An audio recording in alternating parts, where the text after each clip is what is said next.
Eva Noudier, vous êtes présidente fondatrice de l'association CEP Avenir. Dites-nous ce qu'est cette association, quel est votre rôle et quelles sont les actions que vous mettez en place.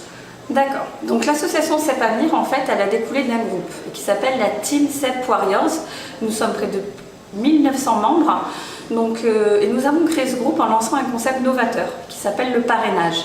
Donc le parrainage, c'est quoi? Tout simplement, les patients ont la possibilité d'être parrainés par un parrain ou une marraine qui va les accompagner individuellement et dans leur quotidien afin de répondre à leurs peurs, à leurs craintes, à leurs interrogations sans jamais interférer dans les protocoles de soins ou les traitements médicamenteux. Donc de là est née l'association CEP Avenir, parce qu'on s'est dit qu'il y a énormément d'associations qui sont créées à l'heure actuelle, mais pas dans un accompagnement personnalisé pour les patients. Donc le rôle de CEP Avenir, c'est vraiment de mettre le doigt sur le parrainage et également dans l'organisation d'événements afin de pouvoir se retrouver, justement échanger ensemble au niveau de la maladie et puis tout simplement aussi trouver des trucs et astuces pour pouvoir mieux gérer les symptômes au quotidien. Quel est votre point de vue sur le parcours des patients dans la sclérose en plaques? Est-ce que les choses se passent bien? Est-ce qu'il y a des difficultés en termes de diagnostic, en termes de prise en charge? Est-ce qu'il y a des errances diagnostiques? Oui, c'est vrai que les errances de diagnostic sont quand même assez fréquentes dans la mesure où on n'arrive pas très bien à déterminer les premiers symptômes. Donc des fois ça peut mettre beaucoup de temps.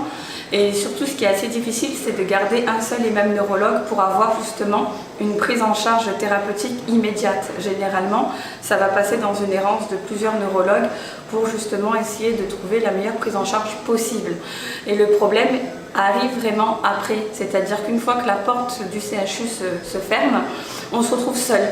Et à ce moment-là, on doit tout gérer, que ce soit les rendez-vous, les différents examens que nous allons devoir faire, penser aux prises de sang, à la prise médicamenteuse. Et c'est vrai qu'à ce niveau-là, il y a quand même un gros problème d'accompagnement. Est-ce que quelqu'un comme vous, un patient atteint de sclérose en plaques, peut mener une vie normale au niveau professionnel, au niveau de sa vie privée? Quel message vous voulez passer à ceux qui en souffrent? Alors une vie normale, oui. Différente, oui. La même qu'avant, non. C'est-à-dire qu'à partir du moment où le diagnostic tombe, il faut faire le deuil de l'ancienne personne et que nous étions pour justement apprendre à redécouvrir la nouvelle et à s'adapter. Parce que forcément, la première habitude que l'on va avoir, c'est de vraiment réagir comme avant et quand nous n'étions pas malades. Sauf que ce n'est plus possible parce que nous n'avons pas la même force, nous n'avons pas la même capacité, nous n'avons pas la même fatigue, nous avons des symptômes supplémentaires. Par contre, il est possible de vivre et de réadapter sa vie. Moi, j'ai dû arrêter mon travail parce que je suis reconnue à plus de 80%, puisqu'à l'extérieur, je me déplace en fauteuil roulant. J'ai récupéré mes jambes il y a 2 mois.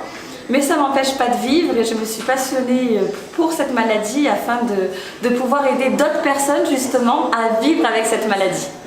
Merci Eva pour ce message d'optimisme. Merci.